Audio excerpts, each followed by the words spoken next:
Hey guys, welcome to Tongues and Typos. My name is Milo, and now that I've finally introduced myself via the newbie tag, I thought it was only natural that I introduce you to the story that I'm actually working on currently, called Project Mar. And that's a nomenclature I pretty much use for any project I work on, be it literary or not.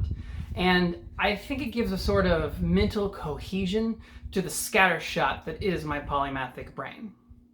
Mar, as some of you language buffs may recognize, is Spanish for the sea, which ultimately has its origins in the Latin mare, which also means the sea. And I do apologize for the pronunciation. Latin is a dead language and I haven't studied it extensively enough to know how to pronounce anything in it, except for what TV tells me. That is a nerdy way of telling you that my story is about the ocean. Mostly. Imagine a world where global warming didn't stop, where the ice caps melted, the oceans advanced, and lands receded, where the modern world as we know it completely dissolves. Resources become scarce, and whole populations are displaced, and ultimately lost in a matter of decades. Now what happens when something stirs? In the midst of the chaos, something else awakens with the rising seas. Older than recorded history, something wild, primeval. This force takes the form of the Septon goddesses, 7 primordial sea goddesses, each embodying a different aspect of the sea. Dismayed with the state of an earth overrun with man, quarreling, and selfish, they decide with no regard for us to divvy up the world amongst themselves and usher in a world newly rampant with magic and myth. Now fast forward a few centuries, where the reign of the Septon is absolute.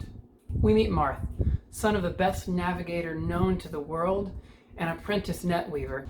Upon the sudden death of his father, he finds his family's survival threatened when the only freshwater spring on their island begins to run dry, with abandoning his family's ancestral home becoming the only option.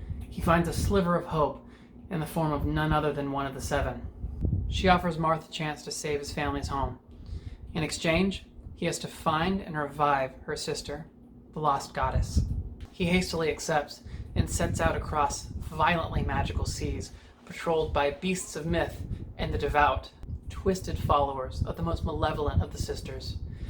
And they used to be human. Marth, whose task was something even a goddess couldn't accomplish, armed only with a blessing and a trident whose magic predates even the goddesses. What could go wrong? Alright guys, that's all I've got for you for today.